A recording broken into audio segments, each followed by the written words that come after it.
¿Cuántas veces has terminado una discusión en casa con una puerta cerrada? ¿Cuántas veces has terminado una discusión en casa con salir a caminar al perro o salir en el auto a dar una vuelta? ¿O cuántas veces has terminado un discurso en casa con levantar de la mesa, dejar a media comida en el plato? O todavía aún peor, ¿cuántas veces has terminado una discusión en casa diciendo, ¿sabes qué? Mamá, papá, te odio, ojalá no hubiera nacido en esta casa. Me hubiera gustado ser adoptado. ¿Cuántas veces hemos terminado un conflicto en nuestro hogar, un conflicto en nuestra casa, de esta manera? Una discusión trágica, donde todo termina mal, donde todos terminamos enojados, o quizás un asunto tan irrelevante, o por algo que nos dijeron, que no nos gustó, que no nos sentó bien, entonces terminó mal. Cerramos la puerta, gritamos, empujamos, apoyamos la mesa, y ahí terminó todo. Y después de unas cuantas horas, molestos, las caras enojados, y terminamos el día durmiendo con el enemigo.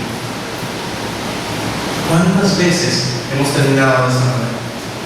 El propósito de este sermón es que aprendamos a llevar los conflictos de nuestra vida que se presentan en nuestro hogar. Vamos a centrarnos en ellos. Tú los puedes generalizar después a todos los aspectos de tu vida, pero vamos a centrarnos en casa. Vamos a centrarnos cuando nuestros padres, nuestros hermanos, nuestra familia parece que nos hacen enojar o sucede algo en casa que lleva a un conflicto. Y vamos también a mirar cuál es la perspectiva bíblica que Cristo nos presenta en los conflictos. Padre Celestial, esta noche te pedimos que el Espíritu Santo esté con nosotros, que el Espíritu Santo, Padre, pueda cambiar nuestros corazones, cambiar nuestra manera de pensar, cambiar nuestra manera de actuar, y que tu palabra, Señor, pueda también cambiar nuestros corazones, a fin de que podamos pensar y actuar y vivir de una manera bíblica. Todo esto te lo ponemos en tus manos, en Cristo Jesús. Amén. Y vamos al pasaje que acabamos de leer, Mateo 18. Y leímos el 21 al 35.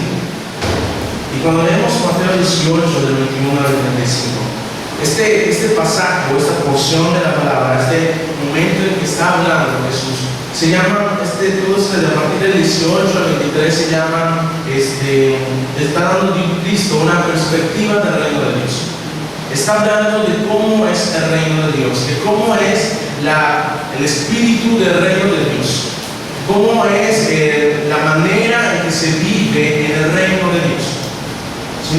¿Cuáles son las intenciones, las conductas de aquellas personas que viven en el reino de Dios? Y va a hablar de muchas cosas. Va a hablar de muchos aspectos que son relevantes en el reino de Dios. Y empezamos a centrarnos en esto. Una parábola muy conocida de una manera, los deudores. Hemos escuchado mucho de esto, sabemos mucho de esto. La escuela de formación cristiana nos repitió casi todos los años de nuestra vida. Hemos escuchado, crecimos en iglesia, sabemos esta parábola y conocemos más o menos el significado que nos está presentando esto. El tipo de parábola, el tipo de pensamiento que estaba manejando Jesús aquí se denomina hipérbole. ¿Sí saben qué es una hipérbole? Una figura literaria, una figura retórica, ¿sí? Que consiste en exagerar las cosas, en exagerar mucho los acontecimientos, sean verdad o no, o disminuyendo un poco la verdad, exagerar las acciones, ¿sí? De tal forma que el mensaje pueda ser de impacto a las personas, de tal forma que el mensaje pueda comunicar la idea central. Esto es lo que estaba buscando Jesús. Estaba buscando que todo lo que estaba relatando, que todo lo que va a relatar en este pasaje, que todo lo que va a relatar en esta historia pueda comunicar la idea central. Por lo tanto, este tipo de parábolas, este tipo de mensajes, lo que hacía era que no te fijaras tanto en la condición, sino que entendieras el mensaje que estaba encerrado o que está encerrado en esta parábola. Y comienza esta historia con una pregunta, como empezamos en la mañana, una pregunta. ¿Cuántas veces perdonaré a mi hermano que peca contra mí? 7. Cuando nosotros vemos a Pedro haciéndole esta pregunta en el versículo 21 a Jesús, dice la palabra entonces. Si se fijan que dice entonces, ¿qué quiere decir esta palabra en este punto? Jesús anteriormente estaba hablando sobre el perdón.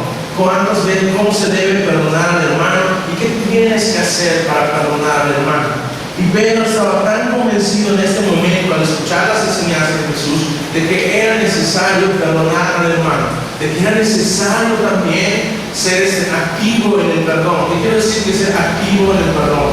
Que no esperar a que esta persona, alguna persona que me haya ofendido, que me haya hecho enojar, que me haya lastimado, venga y me diga, lo siento. Que tú como hijo de Dios debes de buscar la reconciliación. Muchas veces nosotros en casa, ¿qué hacemos? Peleamos, discutimos con nuestros hijos, con nuestra esposa, con nuestros hermanos, discutimos y terminamos que nunca decimos perdón. Es más, dormimos y al día siguiente nos levantamos como si no hubiera pasado absolutamente nada, como si todo hubiera quedado atrás. Pero ¿qué sucede cuando nosotros dejamos las cosas así? Y empezamos a hacer una montaña de rencor en nuestro corazón. Empezamos a crear una montaña que en algún momento va a salirse y va a desbordarse. ¿Y qué sucede cuando viene otro problema? Cuando viene otra discusión. Entonces empiezan los reproches, es que tú me dijiste esto, ¿te acuerdas de la vez que me hiciste esto? Y es que tú, empezamos con esto. Si las cosas no se hablan y no hay reconciliación, no hay esta parte de hablar el problema y buscar la reconciliación como lo propone Jesús, entonces va a suceder esto en casa. Entonces Jesús te había hablado de esto, había hablado sobre qué tengo que hacer. Yo tengo que ser una persona activa en el perdón, yo tengo que ser una persona que debe de buscar solucionar el conflicto. Yo no tengo que esperar a que me vengan a pedir disculpas, no, yo tengo que ir a ofrecer disculpas, yo tengo que preocuparme porque se haya un perdón. Y también es un punto de que nosotros ahí también tenemos culpa. Cuando hay un conflicto es una lucha de deseos y creencias de las dos personas. Cuando hay un conflicto es una lucha entre lo que yo quiero y la otra persona quiere. Un ejemplo muy claro, llegan las calificaciones. Reprobaste 2 materias.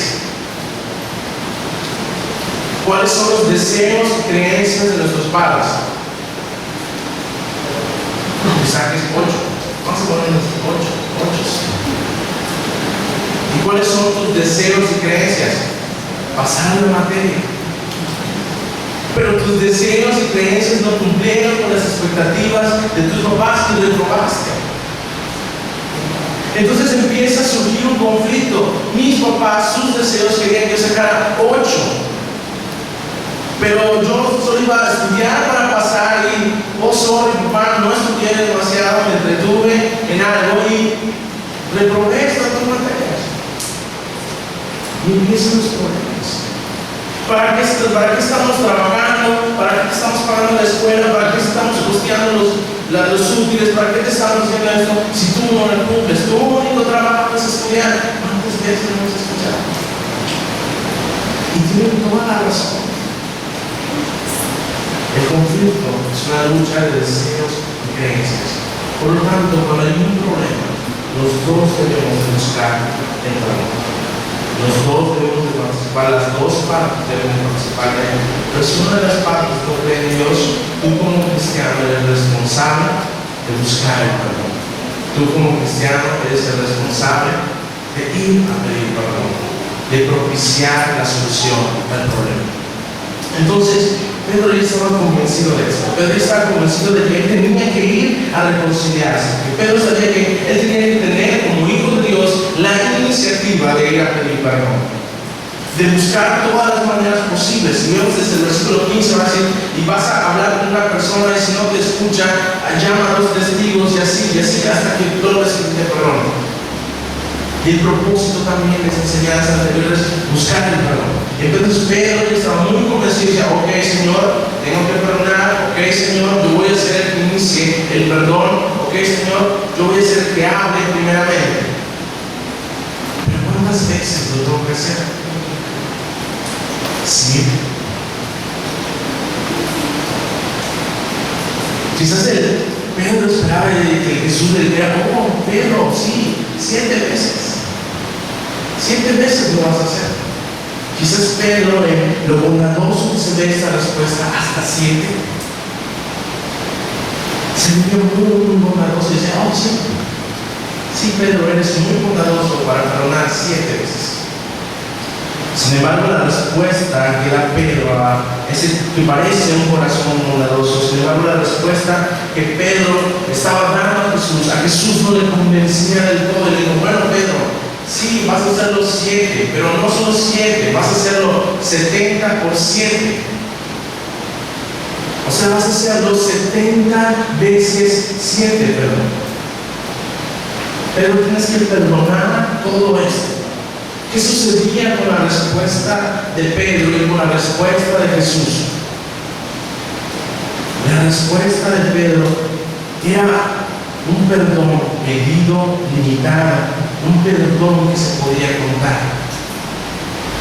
Pedro estaba diciendo, ok, puedo perdonar como muchos de nosotros, ok, voy a amar a mi prójimo, pero ¿hasta cuándo lo tengo que amar? Ok, voy a perdonar, pero ¿hasta cuándo voy a perdonar? Muchos de nosotros tendemos a esto, a tomar la palabra de Dios. ¿Y qué hacemos con la palabra de Dios? La limitamos, la encerramos en un cuadrito y la dejamos allá. Y vamos a hacer solo esta parte, solo lo limitaremos a esto. Y así actuamos, y es lo mismo que le está pasando a Pedro en este momento. Está limitando la palabra 7. Jesús le dice, no Pedro, no la limites, 70 veces 7. Jesús no estaba diciendo vas a perdonar 490 veces. Entonces cuando llega a los 491 veces ya no lo perdono. Lo que Jesús estaba tratando de decir es, Pedro, no hay límites para el perdón. Pedro, yo entiendo tu condición, que son 7 los que quieres perdonar, pero multiplícalos por 70. No te quedes limitado en el perdón. El énfasis del perdón es sin límites. Es un estado en el corazón, no una cuenta.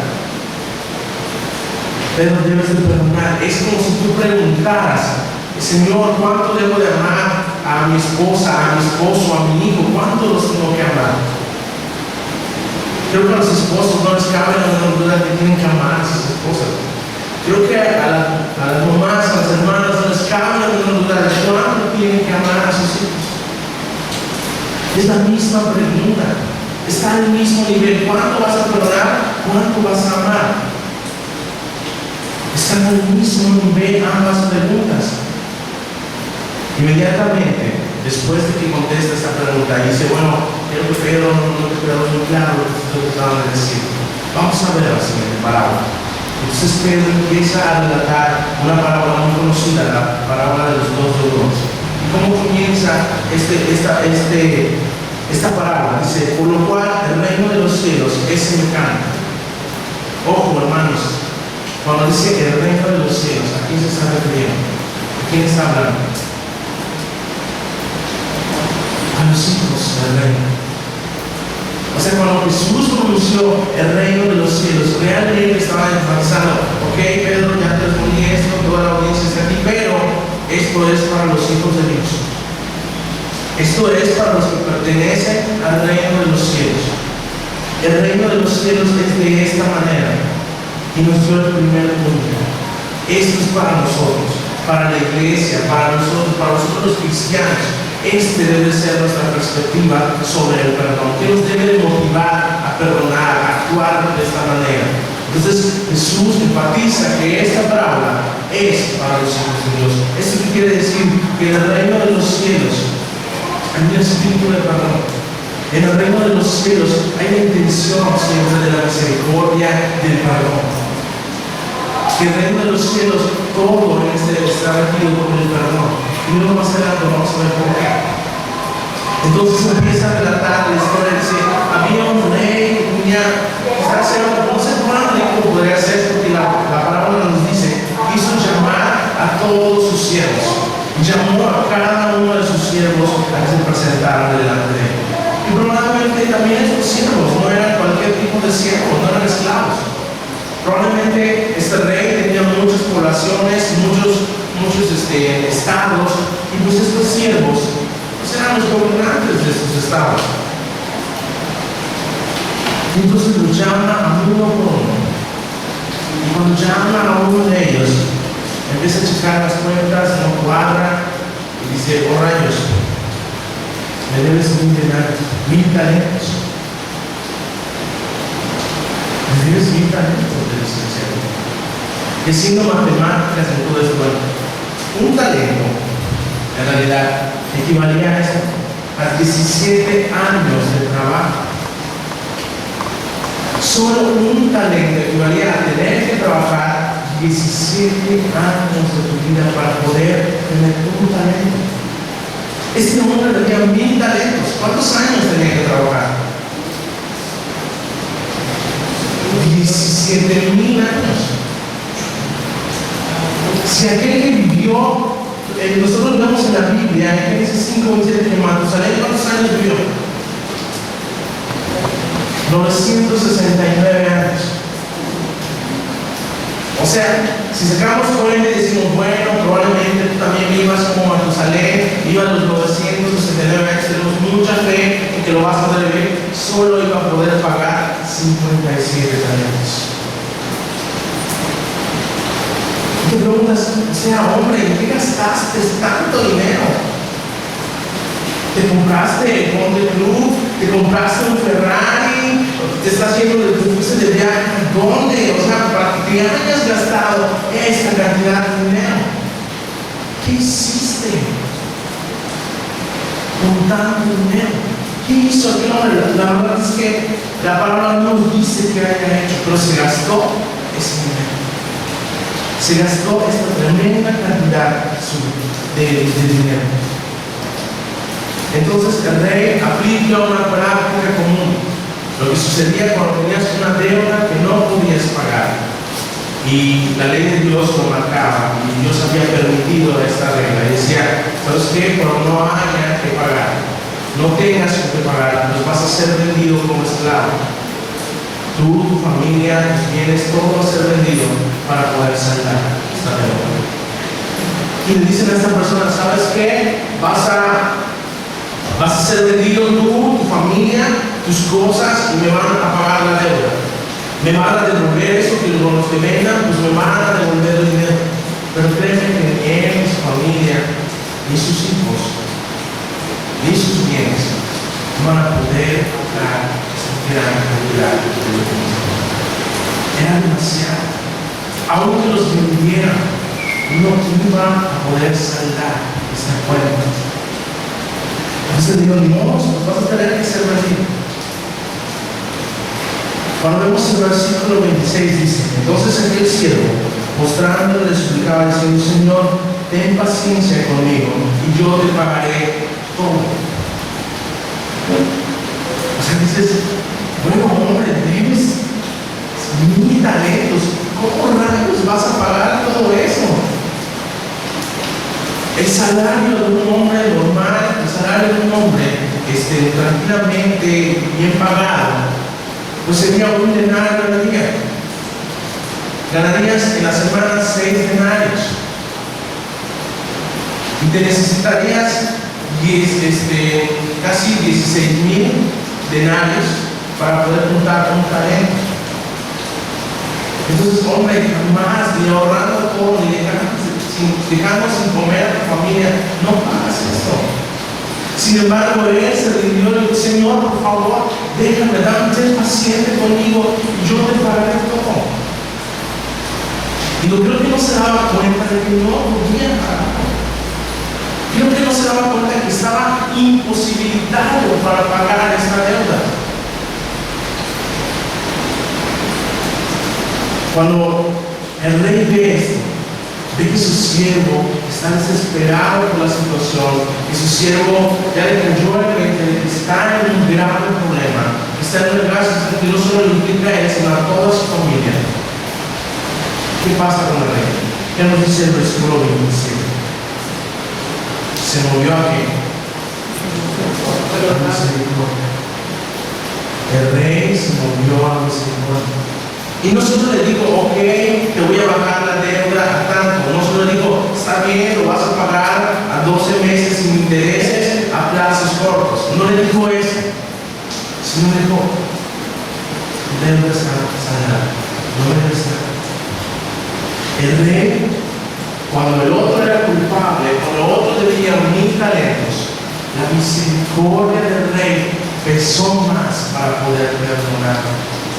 La misericordia del rey pesó tanto, y tuvo tanta misericordia de él, dijo, no me debes nada. En realidad era una gran fortuna para el rey esos 1000 talentos. Sin embargo, el rey fue capaz de decir, no me debes nada. El rey estaba en todo su derecho de hacer con esta persona lo que quisiera, estaba en todo su derecho de venderlo, estaba en todo su derecho quizás de torturarlo, no pasaba nada, porque él le debía al rey. Sin embargo, el rey tuvo misericordia. Luego nos cuenta esta parábola. Y luego de todo esto sale contento, el hombre sale feliz, ya me perdonaron, ya no tengo deudas, sale descargado, yendo por el camino se topa con un consiervo suyo. ¿Qué quiere decir esto? Que estaban al mismo nivel, trabajaban en lo mismo, actuaban igual. Quizás era otro gobernante de otro estado. Y este hombre le debe 100 denarios. Si ganas un denario al día, ¿cuántos días necesitas para pagar 100 denarios? 100 días. Cuando mucho 4 meses de trabajo forzado, de trabajo de amarrarte el pantalón, no comprar nada, ahorrar un poquito y lo pagas en 100 días. Sin embargo, este hombre le dice, le reclama y le dice, ¿sabes qué? Págame los 100 denarios que me debes, págame la cantidad que me debes. Y el hombre, los unos siervos, le dice, ¿sabes qué? No tengo ahora. Pero sé paciente conmigo y te lo pagaré. Sin embargo, este siervo le dice, que había sido perdonado, ¿sabes qué? No. Entonces lo demandan, lo meten a la cárcel, y estando en la cárcel lo van a obligar a trabajar forzadamente para que pueda pagar todo esto. Y me empiezo a pensar, o sea, viste ese consiervo de rodillas frente a ti, diciéndote, sé paciente conmigo y te lo pagaré. O sea, ¿no te das una idea de que estaba sucediendo o estaba pasando la misma situación que tú acababas de pasar hace unos momentos? Mínimo un déjà vu, o esto ya lo había vivido antes, no sé. Pero aunque el consiervo utilizó las mismas palabras, la misma actitud, el siervo que había sido perdonado no perdonó a su compañero. No perdonó a aquel que estaba por él. Entonces, habiendo visto esto, lo demandan, lo meten a la cárcel y él será obligado a pagar esta deuda de la peor manera. Lo pondrán a trabajar horas extra, lo pondrán a hacer trabajos forzados con tal de que pueda pagar los 100 denarios. Al ver esto, otros consiervos de él, otros compañeros de él, ven la actitud de este que acababa de ser perdonado y dicen, bueno, o sea, este que debía 1000 talentos, que era culpable, que ahora ha sido perdonado por el rey, y él no puede perdonar esta deuda, ha deshonrado el nombre del rey. Y es verdad, porque al final ya todo que iba a quedar mal. El rey. Dirán, bueno, ¿cómo puede ser misericordioso rey con alguien tan injusto como este hombre? ¿Cómo puede ser misericordioso rey con alguien que se comporta de esta manera? La deshonra del rey a través de la actitud de este siervo era muy grande. Entonces, entristecidos porque han deshonrado a su rey, estos consiervos van y le cuentan, ¿sabes qué, rey? Esto pasó, esto sucedió. Y entonces, ¿qué pasa? Mandan a llamar a este siervo y le dicen, ¿sabes qué? ¿Qué pasa contigo? Yo había sido misericordioso contigo, yo te había perdonado toda tu deuda, una tremenda cantidad, y tú tenías que haber hecho lo mismo. Tú tenías que comportarte de esta manera. Sin embargo, tú no fuiste así. Por lo tanto, le dice, vas a ser entregado a los verdugos. Y era terrible que te dijeran que ibas a ser entregado a los verdugos. Porque el ser metido a la cárcel era una cosa. Pero el ser entregado a los verdugos significaba que iban a torturar. Iban a aplicar grandes torturas. Y el rey le dice, te entrego a los verdugos hasta que pagues todo lo que debes. ¿Cuántos días de su vida iba a pasar siendo torturado a este hombre? Iba a morir. No ibas a tener 40 años y vas a ganar 1000 talentos. Lo que te resta de vida vas a pasar siendo torturado de la peor manera hasta que puedas pagar todo. Este hombre iba a morir y jamás iba a dejar de pasar aquella tortura. Este hombre iba a morir y jamás iba a pagar esta gran cantidad. Y luego Jesús dice, así es mi Padre con ustedes. Así es el reino de los cielos. Bueno, ¿cómo afecta esta parábola? Creo que Jesús le estaba tratando de decir a Pedro en este momento a través de este mensaje. Pedro, ya sabes que tienes que perdonar, perdona 70 veces 7, pero ¿cuál es la intención de perdonar en este momento? Muchos de nosotros decimos, bueno, voy a perdonar las 490 veces, pero cuando se acaben estas 490 veces contigo, ya no te perdonaré más. Pero lo que Jesús estaba tratando de decir a través de esta parábola es que, ¿por qué tengo que perdonar? ¿Qué es lo que me lleva a perdonar? ¿Qué es lo que me impulsa a perdonar? ¿A quién representaba el rey? A Cristo. El rey representaba a Cristo. ¿Y a quién representaba el primer siervo? A ti y a mí. Nosotros fuimos perdonados de todos nuestros pecados, de los que habíamos cometido, los que cometimos en ese momento y los que cometeríamos por el resto de nuestras vidas. Era una deuda, la Biblia dice que es una deuda tan grande que ni tú ni yo podríamos pagarla.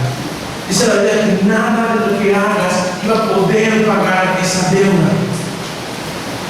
Sin embargo, Cristo, el Rey, movía misericordia porque tú ibas a pasar toda una vida, toda una eternidad tratando de pagar esto y jamás lo vas a pagar.